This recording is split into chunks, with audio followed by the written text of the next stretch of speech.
शादी हो गई, शादी हो गई तो बहू घर में है, बहू घर में है तो थोड़ा समय बीता, घर पे रहते रहते जैसे कुछ लोग बोर हो जाते हैं, भैया ज्यादा अगर घर में बने रहो तो बोर हो जाते ना अंकल जी। तो ऐसे ही वो भैया बहुत ज्यादा घर में रहते रहते बोर हो गए, तो उन भैया ने क्या किया, अपनी पत्नी से कहा कि कल मैं ससुराल जाऊंगा, यानी तुम्हारे कहाँ जाऊंगा, मायके। तो उन भाभी ने कहा ठीक है चले जाना। अब थोड़ी कुछ भाभी ऐसे भी हैं जो अपने मायके के लिए जिद करती हैं, कहते हैं कि हमें भी ले चलो। तो उन्होंने भी थोड़ा कहा कि मुझे भी ले चलो, तो उन्होंने कहा अगर तुम जाओगी तो मैं नहीं जाऊंगा। तो उन्होंने, भाभी थोड़ी समझदार रही, भाभी ने कहा ठीक है मैं नहीं जाऊंगी, तुम चले जाओ। कहाँ चले जाओ, कहाँ चले जाओ, थोड़ा ध्यान से सुनो, ध्यान से।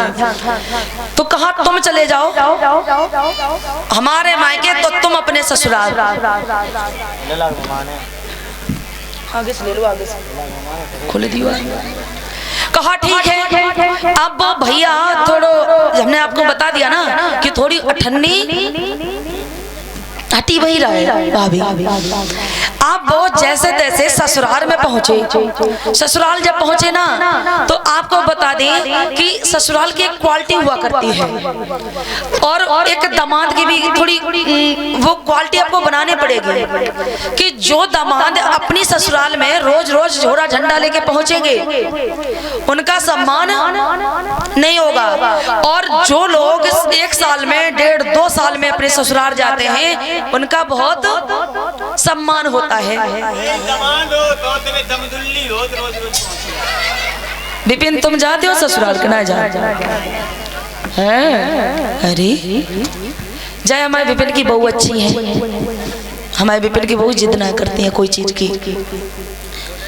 मेरे धर्म बंधुओं, तो वो अपनी ससुराल पहुंचे। ससुराल तो जैसे आप जो जिन लोगों की शादी हो गई है आपने देखा होगा कि जब ये ससुराल जाते हैं ना अपनी, तो रोटी चाहे जितनी बड़ी हो रोटी, और कोई रिश्तेदार मेहमान आए तो बाकेला रोटी जल्दी जल्दी बेली और खवाए दी। और अगर दामाद आ जाए तो दामाद आए तो दामाद के लिए बहुत छोटी छोटी रोटी की जाती है, रोटी। जैसे ही वो भैया ससुराल पहुंचे तो हुआ क्या, ससुराल पहुंचे तो उनकी जो सासू माँ रहे, उनकी कौन रहे, उनकी सासू माँ। तो उनकी सासू माँ रहे ये हमारी अम्मा जी की तरह है। कौन अम्मा? हाँ, चिरौंजी बाई अम्मा की तरह, चिरौंजी बाई अम्मा की तरह रहे। तो वे थोड़ी बूढ़ी बाड़ी रहे बेचारी, तो पूरी थोड़ी बेल ना पाए, और कचौड़ी या कोई चीज का वो सब कुछ सामान सामग्री ना रहे। अब उन्होंने क्या किया, सोचा कि एक मटकी में चावल रखे हैं। क्या कहा, एक मटकी में चावल रखे हैं, और मिर्च नमक हल्दी ये तो सब कुछ है ही। ऐसा करते हैं कि हर बार अपने दामाद को पूरी और अच्छे अच्छे चीज खिलाते थे, अब की बार ऐसा करते हैं कि बहुत अच्छी सी खिचड़ी बना देते हैं। उनकी अम्मा ने क्या किया, सासू माँ ने, कि जैसे दामाद आए दामाद को पानी तो दे दिया, नाश्ता भी हो गया, उसके बाद उन्होंने अच्छी सी खिचड़ी बनाई है। खिचड़ी बनाई और उन्होंने थाली में रख के, भैया खिचड़ी बनाते बनाते हो गई शाम, खिचड़ी बनाते बनाते हो गई शाम। तो उन्होंने क्या किया, शाम हो गई, थाली में खिचड़ी रखी, ठंडी करने के लिए नहीं रखते हैं, 1 चम्मच उसमें रख दी, और उन्होंने खिचड़ी अपने दामाद को दे दी।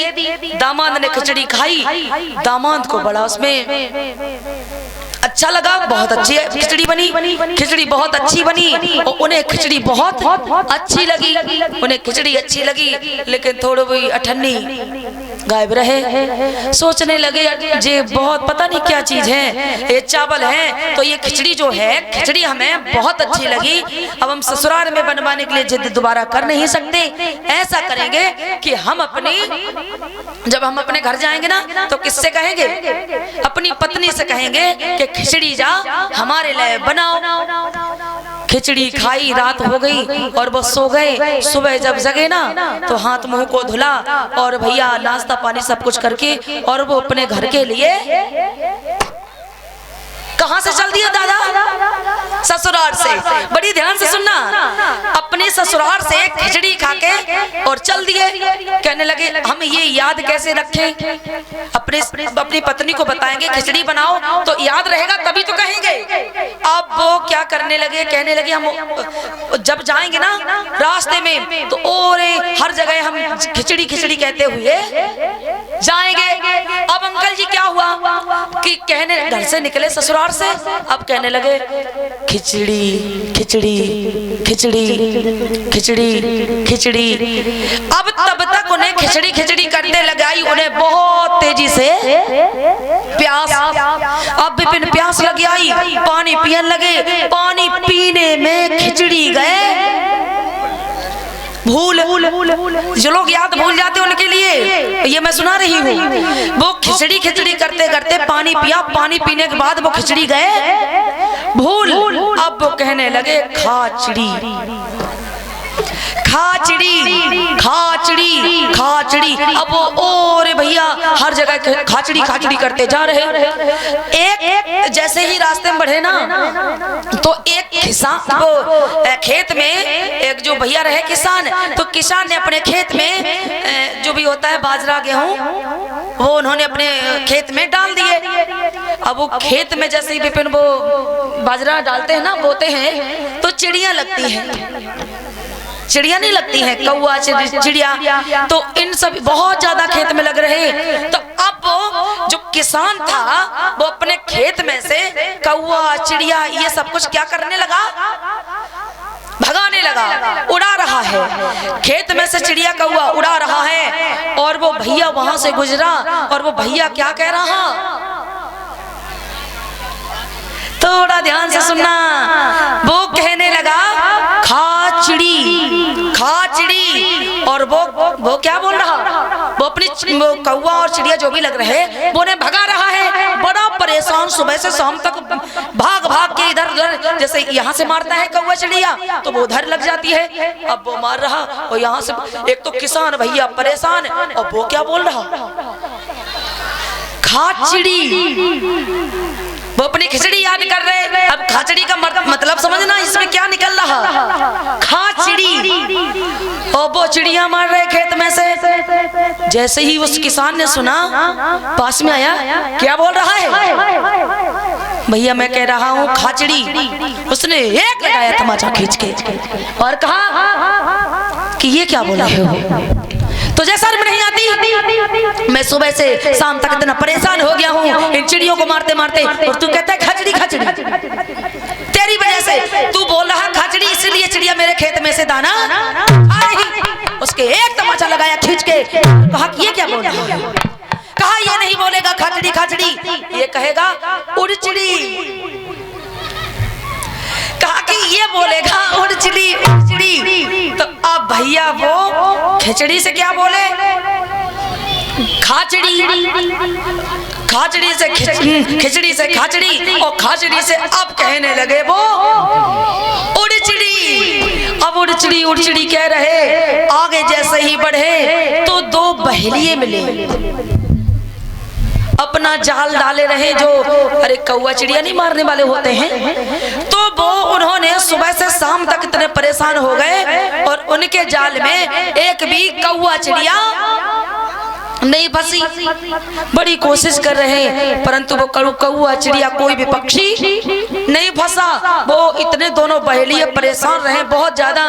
अब वो बहेलिए परेशान रहे और वो यहाँ से गुजरा उनके पास से, उन बहेलियों के पास से, और वो क्या बोल रहा, वो कह रहा उड़चिड़ी उड़चिड़ी। जैसे ही उन बहेलियों ने सुना और उसके पकड़े और कान में दो लगाए। कहा ये क्या बक रहा है, तुझे ये मालूम होना चाहिए कि हम सुबह से शाम तक इतने परेशान हो गए हैं और मेरे इस जाल में कोई भी चिड़िया नहीं फंसी। अरे ये क्या बोल रहा है, मैं तो वही बोल रहा हूँ उड़चिड़ी उड़चिड़ी। अब वो उड़चिड़ी किसने सिखाया था, किसान ने।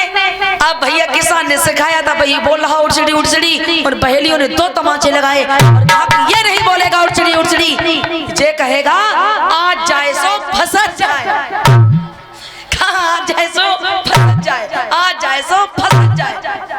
अब भैया खिचड़ी से खाचड़ी, खाचड़ी से उड़चड़ी, उड़चड़ी से अब कहने लगे आत जाए सो फंसत जाए, आ जाए सो फंसत जाए। अब ये रट्टू तोता है ना, जो जैसा सिखा देता है वही वो बोलने लगते हैं। अब भैया कहते जा रहे हैं क्या, आत जाए सो, आज जाए सो फंसत जाए। अब भैया जैसे ही आगे बढ़ी देखा कि 4 चोर रहे, 4 चोर। अब वो चोरी करके आए, चोरी करके आए ना, तो एक चोरी करके आया, एक चोरी करके आया, 3 इधर उधर छुपे हैं। कहने लगे बारी बारी से जाना चोरी करने। पहले एक ने कहा पहले मैं जाऊंगा, जब मैं चोरी करके आ जाऊं तो तू जाना, और तेरे बाद तीसरा जाएगा, तो तीसरे के बाद चौथा जाएगा। हुआ क्या कि जैसे ही पहला चोर गांव में पहुंचा और थोड़ी खड़बड़ हुई और गांव नगर के लोगों ने उसे लिया पकड़। अब भैया वो पकड़ गया तो 3 जो लोग हैं, अब वो तीनों लोग भी तो वो भी पकड़े जाएंगे। और वो तो पहले चोर को पकड़ लिया, और जैसे ही पकड़ा अम्मा तो अब चोर पकड़ के और लोग बिठाए हैं, उसकी मारा पीटी कर रहे हैं। और तब तक क्या हुआ, वो भैया गुजरा वहां से, क्या बोल रहा, वो कह रहा आत जाए सो फंसत जाए, आज जाए सो फंसत जाए, आज जाए सो फंसत जाए। अब वो चोर सोचने लगा यार अभी तो मैं ही फंसा हूँ और ये उनके लिए भी दुआ कर रहा, 3 भाइयों के लिए, मतलब मैं फंस गया हूँ और ये कह रहा, और दूसरा आए वो आज जाए सो फंसत जाए, आत जाए सो फंसत जाए। चोर ने उससे पास में बुलाया और कहा क्या बोल रहा है। उस चोर ने भी तो तमाचे लगाए खींच के और कहा ये नहीं बोलेगा, अगर ये तूने बोला ना तो मैं तेरी बहुत ज्यादा तुझे मारूंगा मैं। अब भैया जैसे तैसे कुटत पिटत अपने घर पहुंचे। आप वो देखना खिचड़ी भूल गए, खाचड़ी भूल गए, उड़चड़ी भूल गए, आज जाए सो फंसत जाए भूल गए। अब वो सब कुछ भूल भाल के और एकदम से ये सब कुछ भूल भाल के अपने आए घर। जैसे ही अपने घर पे आए और एकदम से नाराज होके बैठ गए। कहते हैं ना, एक कहावत कही जाती है ताऊ जी, उल्टा चोर कोतवाल को डांटे। देखना, अब वो घर पे आया, अब उनकी घर से जो रहे उनने पानी तो पिला दिया और कहने लगी और बताओ हमारे मायके में अम्मा हमारी ठीक है कि ना। कहने लगा हाँ ठीक है अम्मा। अच्छा, और जो हमारी भाभी थी भैया और ये सब लोग ठीक है कि नहीं। कहने लगे देख ज्यादा बकबक ना कर, कहने लगे तू ज्यादा बकबक ना कर, तो खाना ना खिलाओ, हमारी अम्मा ने कहा से तुम गुस्सा ही रहेगा। कहने लगे तेरी अम्मा ने ऐसी चीज खिलाई कि हम खुद परेशान हैं। क्या खिलाया ऐसी अम्मा, मेरी अम्मा ने क्या चीज ऐसी खिलाई है। कहने लगे अब लेट तो गए जैसे तैसे चारपाई पे लेट गए और अम्मा की वही बात याद कर रहे कि अम्मा ने क्या हमें खिलाया था बना के, याद भूल गए, भुलक कर रहे, भूल गए। उनकी पत्नी कहने लगी जैसे घर में जो भाभी लोग होते हैं, घर में एक दो सास से कहीं अपने पति से बच्चों से सब कुछ पूछ पाछ के ताकि उसके बाद सब्जी बनाते हैं। बनाते हो कि नहीं, सबसे पूछते हो क्या बनाए क्या ना बनाए, जो सब कहेंगे ये चीज बनाओ वो चीज बनती है। अब ऐसे ही वो भाभी बैठ गई और कहने लगी तुम बताओ क्या बनाए, क्या बनाए। वो बड़ी ऐठ में रही गर्मी में, इनको ऐठ थोड़ा अलग रहती है ना, जो गुस्सा से ज्यादा भरे रहती है लोग, और तभी तो ज्यादा लकड़िया से होते सूखे। मेरी धम्मो बंधुओं, वो भाभी बैठ गई और कहने लगी तुम बताओ क्या बनाए ले। कहने लगे जो तेरी अम्मा ने बनाया भाई बना ले। क्या बोले? जो तेरी अम्मा ने बनाओ भाई बना ले। अब भैया ऐसे का पता का बनाओ, खाना है बनाओ, क्यों अम्मा? कहने लगे तुम बताओ। अब बेचारी डर से जाती है, डर के वजह से जब मलैया में हाथ डालो, बा चुकरिया में हाथ डालो, बा झोला में हाथ डालो, बा बोरी में हाथ डालो, और उन्हें कोई मिले ही ना कोई चीज। मतलब या तो वो बता दे वो चीज बना ली जाए। कहने लगे हमें कुछ समझ में नहीं आ रहा। अरे एक बार बता दो ना क्या बना ले। मैंने तो उससे बोल दिया ना जो तेरी अम्मा ने बनाया भाई बना ले। हमें स्वामी समझ में नहीं आ रहा। जैसे ही उसने इतना कहा बेचारी बहू ने एकदम से वो कोने में क्या रखी थी, कोने में लाठी रखी रही और वो उठा के ले आया और इतना पीटा अपनी बहू को कि मार मार मार मार के पूरा उसको जो शरीर था पूरा बदन उसका नीला कर दिया उसने मारते। अब वो भाभी रोई। जब रोई तो जैसे बहनें बिटियां है ना, बहनें बिटियां जल्दी पहुंचती हैं, बेचारी इन्हें दया आ जाती है कि भैया ने भाभी मारी। और बहनें बिटियां जब गई तो वो जो भुलक्कड़ रहे वो कहने लगा अरे तुम कहाँ आई हो, तुम अपने घर की देखो हमारे घर की ना देखो। भैया बिटियां चली गई डर की वजह से। अब एक आई चिरौंजी बाई अम्मा जैसी बड़ी दमदार रहे और आई और कहने लगे कह रहे का तुम्हारी इनका कही जाते मोड़ा कही जात का कही जात मोड़ा। कहने लगी काय लाला ए विपिन जे तुमने जब बहुरी इतनी काय मारी तुम्हें जैसा रमना लगा तब तुम्हारा नौ नौ ब्याह हो और तुमने जब बहुरिया मार कर फोड़ दी। अब वो लड़का जो जने मारी आती अपनी बहू वो चुप रहे। फिर अम्मा कहने लगी तो शर्म ना आती है जब बहू को तुम पीटो। देखो जब बहू को कितने ज्यादा पीटा है से। अरे देखो जब पूरी जकी मार मार दे खिचड़ी कर दे। एकदम से कहने लगे देखो जई चीज थी। कहने लगी अरे अम्मा हमने जैसे जई कही कि जई बना ले। का बना ले? कहने लगे हमने जई से तो जाए मारो, हमने कही जैसे जई बना ले। अम्मा कान लगी का बना ले तो जसरम ने लगते नठिया कि तूने जाकी मार मार दे बहू की खिचड़ी। कहने लगी जई तो कही है कि खिचड़ी बना ले। अब वो पौधू जो रहे उनकी जो 54-58 रुपया गायब रहे वो अपनी बहू को तो एक तो बहुत ज्यादा पीटे और अपनी बहू से कहा दिया खिचड़ी बना ले। और भैया देख लेना अब इन दोनों में गलती किसकी है, बनाने वाले की या जो याद भूलेगा उसकी? याद भूल गया उसकी गलती है और उसने अपनी गलती पर और किसे पीट दिया? अपनी पत्नी को पीट दिया। और उल्टा कहता है कि जो तेरी अम्मा ने बनाया वही बना ले। अरे हमें क्या मालूम हमारी अम्मा ने क्या बनाया, जब तक वो बताया ना तब तक क्या मालूम। अम्मा अगर ना आती तो शायद वे फिर बैठती। अम्मा आई, अम्मा ने कही कैसे मार मार दे जाकी खिचड़ी कर दे। कहने लगे जई तो कही थी जैसे जब खिचड़ी बनाए ले, अगर जब खिचड़ी बनाए लेती तो जाकी दे में खिचड़ी थोड़ी होती। जी कहने लगे मेरी धम्म बंधो, इससे आपके पास ये मैसेज क्या पहुंचा, आपके पास संदेश क्या पहुंचा कि आप लोग जो कोई चीज है ना, कोई बताओ जैसे भाभी ने कही कि बाजार से फलानी चीज ले आइयो हमारे लिए, कछु ना क्रीम ही ले आइयो, तो जे मार अपने एरा गहरा दोस्तन के चक्कर में जे आपकी चीज भूल जा और कहते हैं अरे बा मिली ना। तो आप ऐसी गलती ना करो और यदि आप गलती करते हो तो अपनी बहन बेटियों को और अपनी पत्नी को कभी मत मारो, ठीक है ना। अपनी गुस्सा अपनी पत्नी पे ना उतारो। अगर आप भूल गए तो अपने तक सीमित रखो। अरे दूसरे की मारो, अपनी गुस्सा दूसरे पे मत उतारो। और जो भी अपनी बहू को मारते हैं पीटते हैं अपनी पत्नी को, ऐसे लोग हमें लगता है कि सबसे गंदे लोग हुआ करते हैं। आपको बता दे दूसरे की आप बहन बेटी लेके आते हो, आप अपनी पत्नी को पीटते हो, अपनी पत्नी को, आपकी भी तो बहन होगी, आपकी बहन को जब आपकी बहन ससुराल में पिटती है तो आपको अच्छा लगता है क्या? अरे आपकी बहन पिटती है, आपको अच्छा नहीं लगता, तो आपकी पत्नी का जो भाई होगा उसे भी तो अच्छा नहीं लगेगा जब आप पीटते हो। आप अपनी बहनों को, बेटियों को और ज्यादातर अपनी पत्नी को कभी पत्नी से गुस्सा मत हो, नाराज मत हो। यदि आप हो भी जाते हो तो बहुत जल्दी से जल्दी मन जाओ, ठीक है ना। कभी नाराज मत हो ना अपनी पत्नी से। और आप भी, इन्हें एक पौआ को नशा आती है, आपको 4 को नशा आती है। आप ये अपना नशा उतार के रखो, ठीक है ना।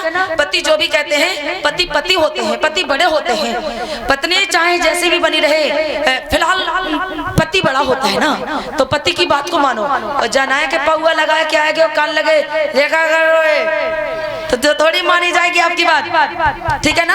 आप सही से रहो। आप कहते हैं दोनों हाथ से ताली बजती है। आप भी अपनी जगह ठीक रहो और आप भी अपनी जगह ठीक रहो। और जो भी सासें हैं, सास अपनी जगह ठीक रहे, बहू अपने आप ठीक होंगी। जो बहुएं हैं वो अपनी सास का सम्मान करना सीखो, अपनी सास का सम्मान करो, अपनी सास को बहुत भोजन पानी समय से दो। ये चीज है। प्रेम से बोलिए भगवान बुद्ध की।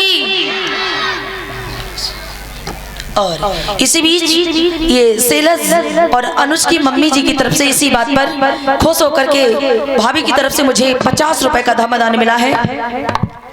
और इसी बीच कमेटी महाप्रबंधक ग्राम पचौरा माननीय मनीराम संजय अहिरवार जी की तरफ से 20 रुपए का धमदान आया है, इसी बात पर खुश होकर के। और इसी बीच माननीय आजेंद्र अहिरवार जी की तरफ से 20 रुपए का धमदान आया है। इसी बीच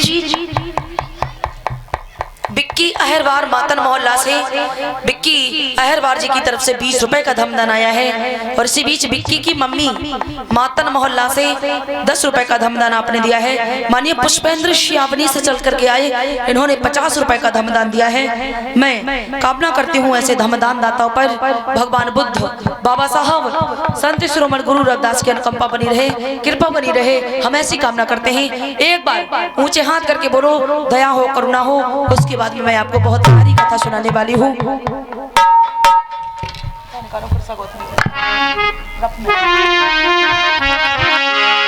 बोलिए भगवान बुद्ध की, पंचशील दरबार की। आइए आप सभी एक प्यारा सा गीत बोलेंगे, उसके बाद में मैं आपको कथा सुनाने वाली हूँ। और जो भी हमारे भैया खड़े हैं, आप सभी का हाथ जोड़ के निवेदन है कि आप बैठ जाइए। ऐसे अच्छा नहीं लग रहा, प्लीज बैठ जाइए। आप कहीं देख लो जगह जहाँ पड़ी है, आप बैठ जाइए। आइए सभी बोलेंगे। और ये गीत मेरा YouTube के माध्यम से आप पहले भी सुनते होंगे, पहले से ही। क्या है कि जब धर्म नहीं होगा, कि जब धर्म नहीं होगा तो भगवान कहाँ होंगे।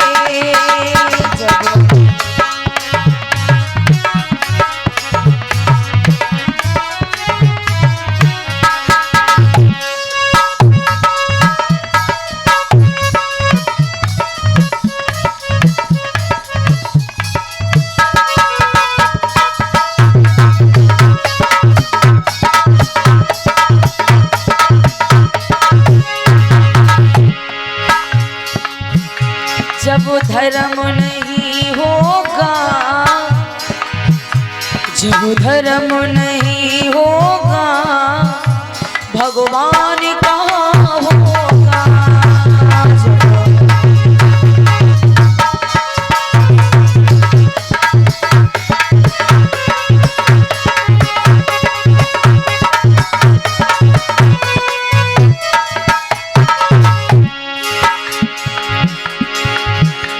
जब धर्म नहीं होगा भगवान कहाँ होगा।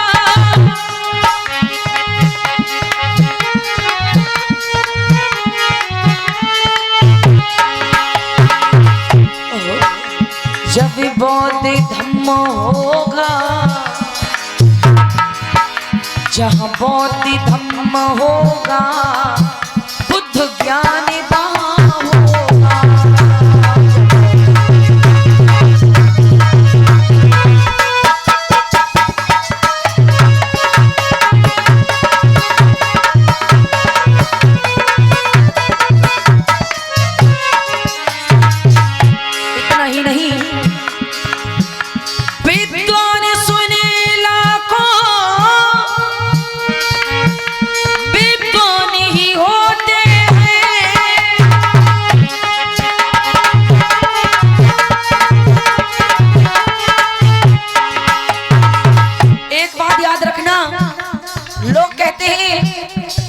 रावण गलत था।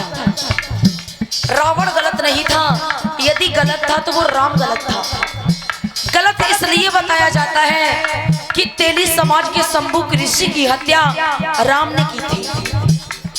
शंभुक ऋषि की हत्या राम ने की थी। अपनी पत्नी गर्भवती करके राम ने छोड़ी थी।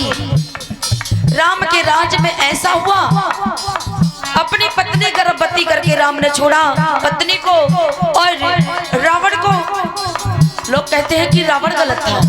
अरे रावण गलत नहीं था, रावण ने कोई गलत काम नहीं किया। रावण हमारे बाप थे, हमारे पूर्वज थे, और बहने बेटियों के साथ अत्याचार जो होता था उसका विरोध करते थे। विरोध, जो विरोध करते थे तभी लोगों ने, कहते हैं ना अंकल जी, भारत की उल्टी रीत, भारत की उल्टी रीत कदर नहीं इंसानों की, महान पुरुषों का मान नहीं, पूजा होती बेईमानों की, शैतानों की। रावण गलत नहीं था, राम गलत था।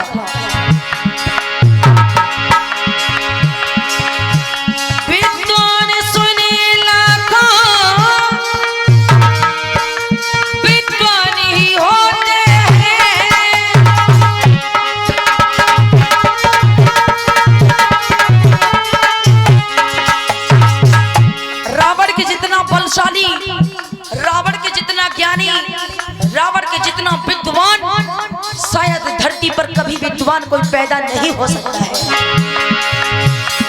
रावण के, जब रावण को बनाते हैं ना, विजयदशमी आती है, रावण को बनाते हैं तो मूड कितने बनाते हैं? Mood 10 mood. अब 10 मूड हाथ कितने हो जाते हैं? 20 हाथ। आपको बता दें ये 10 मूड नहीं, ये 20 हाथ नहीं थे। रावण में 10 लोगों की जितनी, यानी 20 हाथों जितनी उनमें ताकत थी। 10 लोग अकेले अगर उनसे झगड़ा करें, लड़े, तो वो जीत नहीं सकते थे। और ज्ञान में भी, ज्ञान भी रावण की जितना कोई धरती पर ज्ञानी पैदा नहीं हो सकता है। विद्वान सुने लाखों, विद्वान ही होते हैं, विद्वान होते थे, होते हैं, होते रहेंगे, परंतु रावण के जैसा, उन रावण के जैसा विद्वान नहीं होगा जब धर्म नहीं होगा।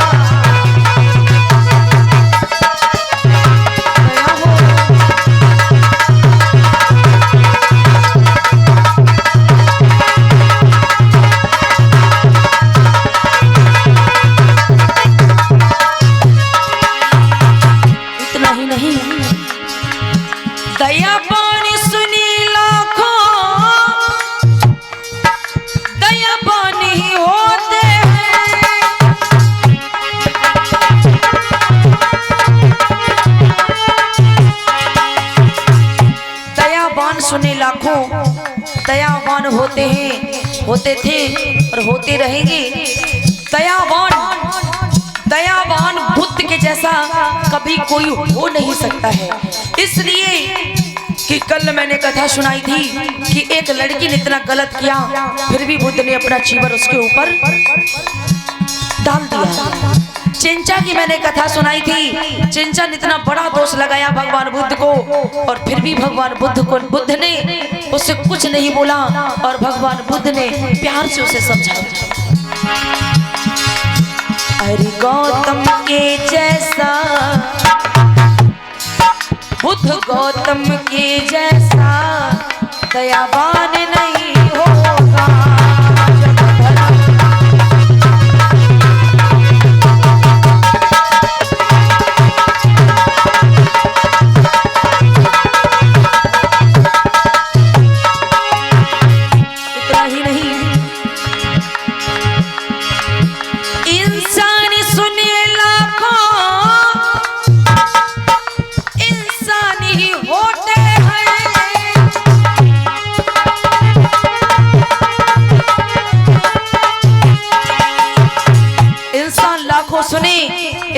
लाखों होते थे, होते हैं, होते रहेंगे, प्रेजेंट पास्ट फ्यूचर, लेकिन भीमराव जैसा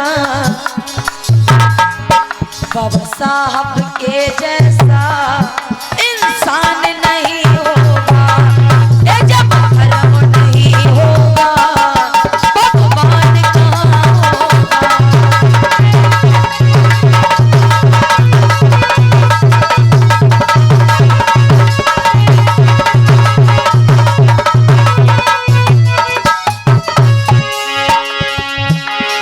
इसीलिए कहना है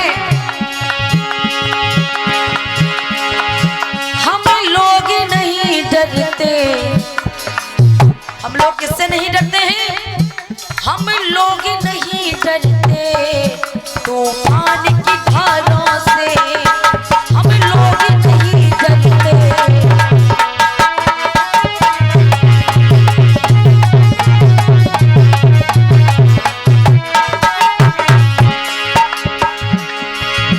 हम लोग नहीं डरते तूफान की धारों से,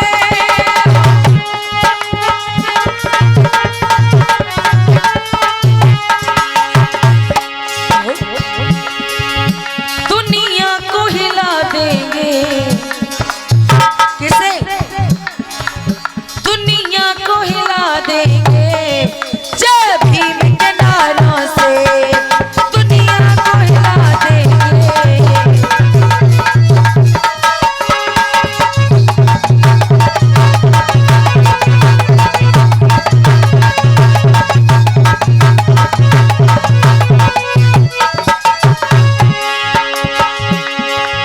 दुनिया को हिला देंगे जय भीम के नारों से, दुनिया को हिला देंगे।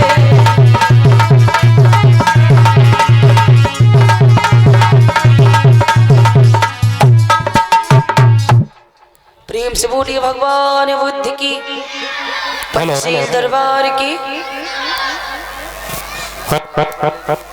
हेलो, हमारे सम्मानीय मां साहब जहाँ कहीं भी हो पंडाल के नीचे आ जाए। अयोध्या प्रसाद मां साहब जहाँ कहीं भी हो पंडाल के नीचे आ जाए और हमारे मनीष भाई से संपर्क करें। धन्यवाद।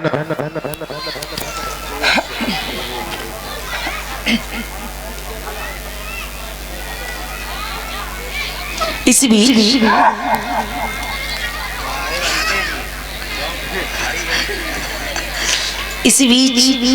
इस गीत पर खुश होकर के माननीय हमारे पिता तोले अंकल जी हरिश्चंद्र अहरवार शिक्षक ग्राम बरौरा खेत जिला निवाड़ी की तरफ से 100 रुपए का धमदान आया है। मंच पर मैं अंकल जी से आशीर्वाद की कामना करती हूँ।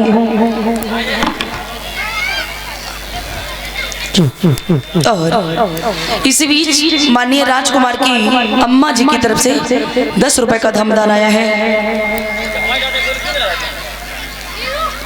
इसी बीच आलोक सिंह वीरपुरा गजेंद्र वीरपुरा से चल के आए, आपकी तरफ से 50 रुपए का धमदान आया है।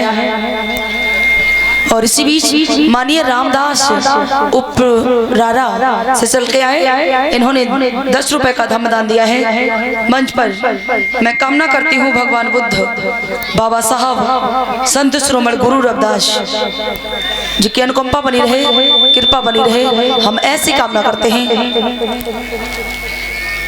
और इसी बीच में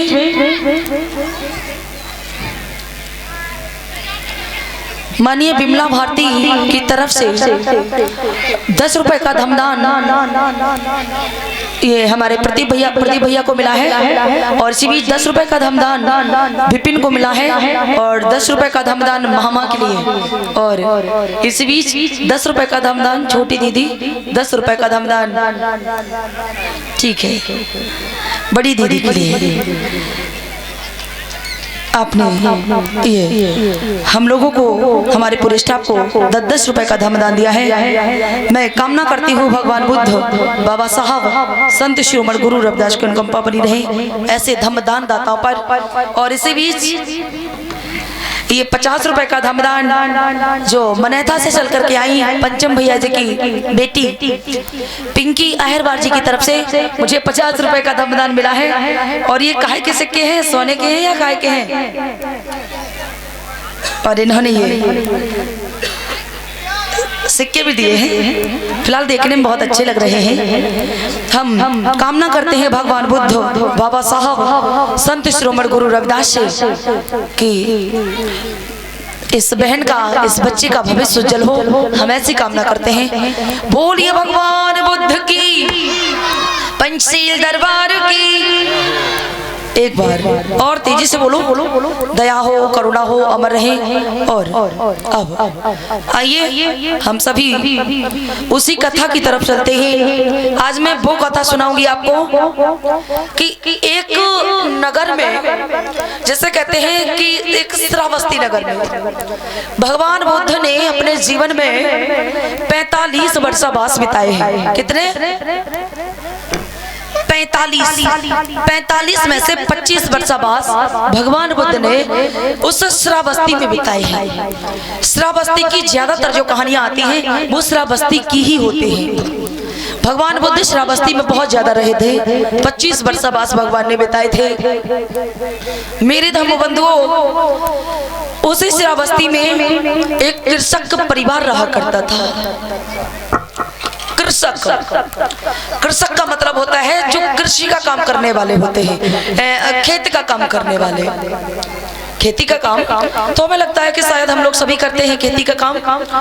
तो ऐसे ही एक कृषक परिवार में एक बेटी ने जन्म लिया, जिस बेटी का नाम रखा जाता है कृषा। क्या नाम? कृषा। कृषा नाम रखा जाता है। कृषा जब बड़ी हुई, ससुराल में आती है, काफी वर्ष बीती, विवाह हुए, परंतु कृष्णा की कोख से किसी भी बच्चे ने जन्म नहीं लिया। किसी बच्चे ने जन्म नहीं लिया। लोग तरह तरह की बातें करते हैं। और हुआ क्या भैया चरण सिंह विपिन मामा,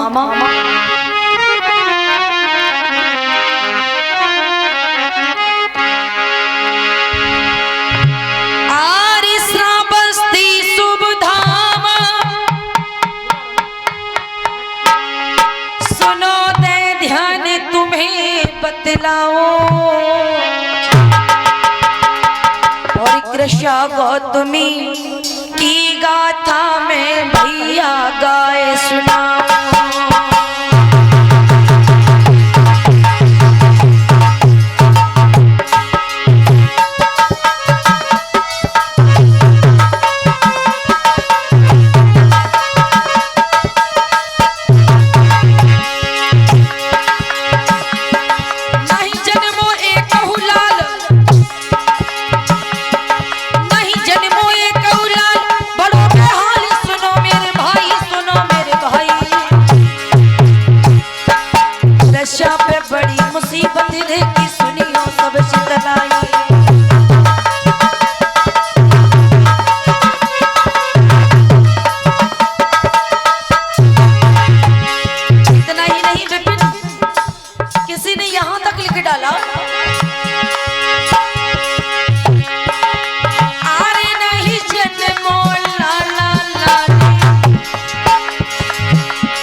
सभी दुखी करे परिवार, उस कृष्णा पर है विपदा भारी।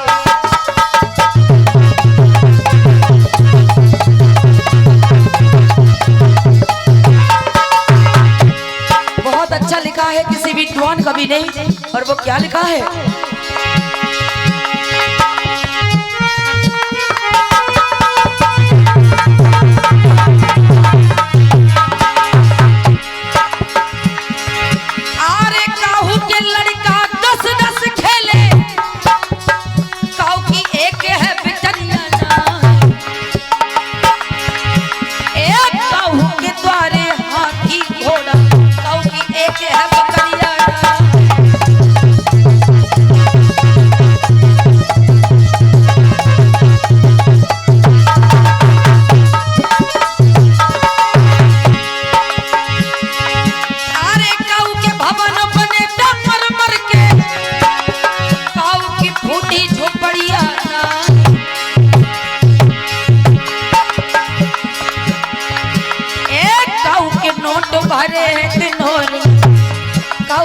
एक एक कौड़िया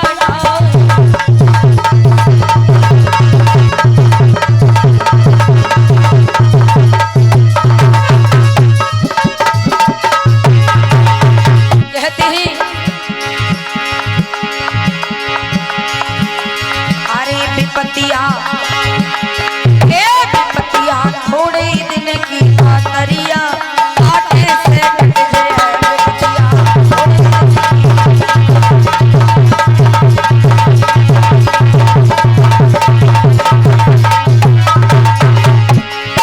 अरे काटे से कट जाए विपत्तियां काटे से कट जाए विपत्तियां थोड़े दिन की कातरिया काटे से कट जाए।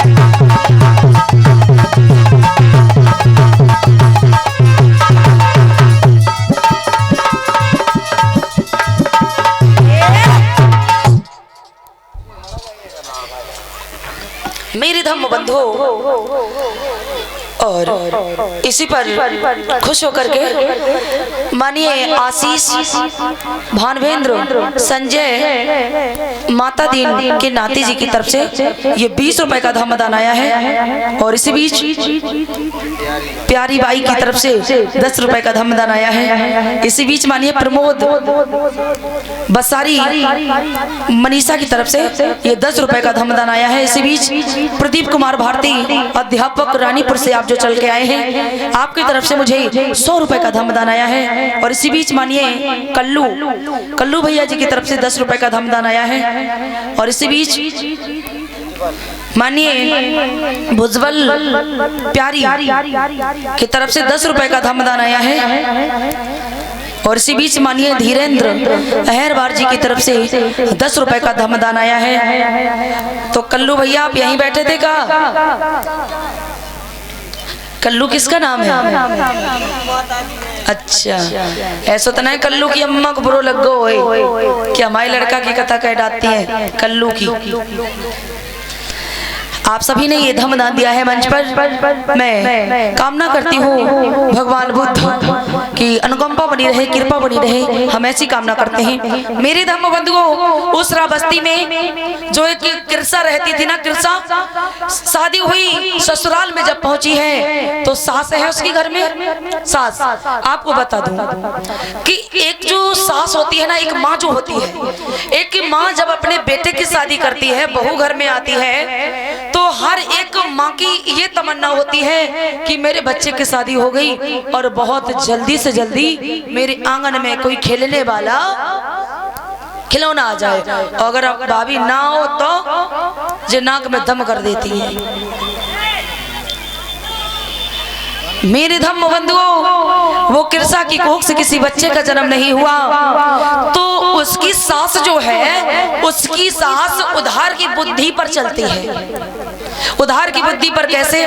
जैसे कछु बहुएं हैं ना घर में, कछु सासें हैं, तो कोई की सास जैसे जब भर दई कि तुम्हारी बहू बहुत जे रोटी छोटी बनात बड़ी बनात, या तुम्हारी बहू थोड़ी कम सुंदर, तब बहू वो सास जो होती है ना, सास एकदम से ऐसे वकील की तरह बन जाती है और अपनी बहू को एक बहू नहीं समझती है, नौकरानी समझती है। नौकरानी जैसे सास घर में कोई काम कर रही और अगर कोई आएगा, कोई ने जे कही अम्मा तुम्हारी बहू कहाँ गई, तो बहुत बुरी मार चुगली करती है।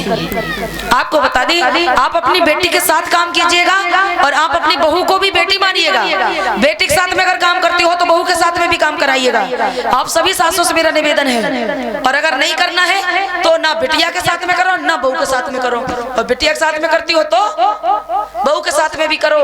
जिस घर में ऐसा होता है उस घर में कभी झगड़ा नहीं होता है। और जिस घर में सास ने ये सोच लिया कि ये मेरी बिटिया है, बिटिया के साथ में हम काम कराएंगे और बहू के साथ में ना तो खुद करिए अम्मा और ना बिटियों को करन दिए काम, तो ऐसे घर में अक्सर लड़ाई होती है। आज किरसा की सास जो है, किरसा की सास अपने घर में अब तक तो अंदर रहती है, अब बड़ी सेठानी बन के द्वार पे बैठी है,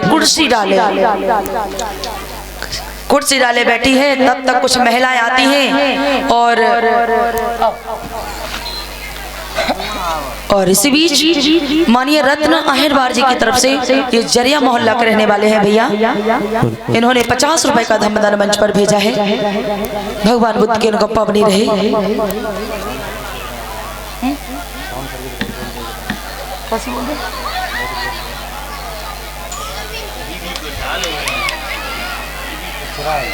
क्या दिया साल हो रहा है मेरे धम्म बंधु। इधर जो सांस है ना, अब कहते हैं ना जब घर में सांसें ज्यादा होती है ना तो चमकीली, तो बहू थोड़ी कम सजत धजती है, सास सोचती है हम बहुत ज्यादा हम तैयार हो जाएं। जमका भला ये साल साल तो तुम आई है, साल तो तुम आई उड़े हो ये है तो अम्मा तो है हमारी आइए सासू माँ किरसा की।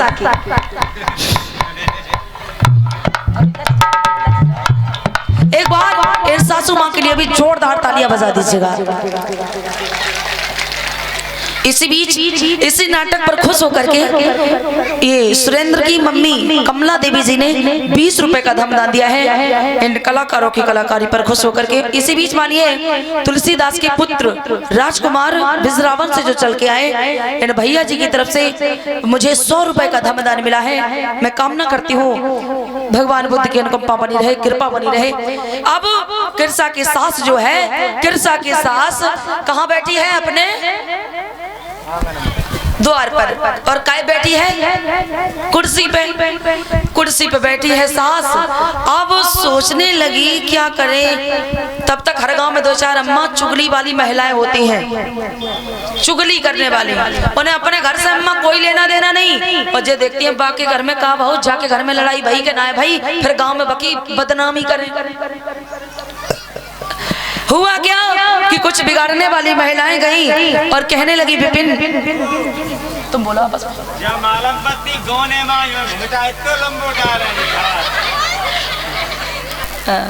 इसी बीच ये अम्मा के रोल पर खुश होकर के प्रकाश जी की तरफ से 10 रुपए का धमदान आया है अम्मा के लिए। जी अब कुछ बिगाड़ने वाली महिलाएं आई और कृषा के साथ से कहने लगी, अरे जीजी ओ जिया लला बोलो। एक बात और सुन लीजिए, इन्हें आपने पहचान लिया कौन है? अरे पहचान लिया, ठीक है। हाँ तुम्हारी बहू के पाया भारी भई कि नहीं भई? नहीं लला भाई। तो काय के लिए राखे हो? तो क्या करे? हम देख लेते मेरी अठैन और हुई आता और का तो ना 12 साल हुई तुम्हारे लला को ब्याह पाए। हाँ। एक चुखरिया ला पैदा कर भाई। तो लला बताओ का घर से बजाए दे? बिल्कुल बजाए दे, हम ब्याह करा दी दूसरों। सच्ची? सही बता तुम्हारी सारी है सच्ची? ले कर तुम हमारी भौजी लगती है सच्ची सच्ची और का। तो मेरे लला को तुम दूसरा ब्याह कराई दिया? बिल्कुल।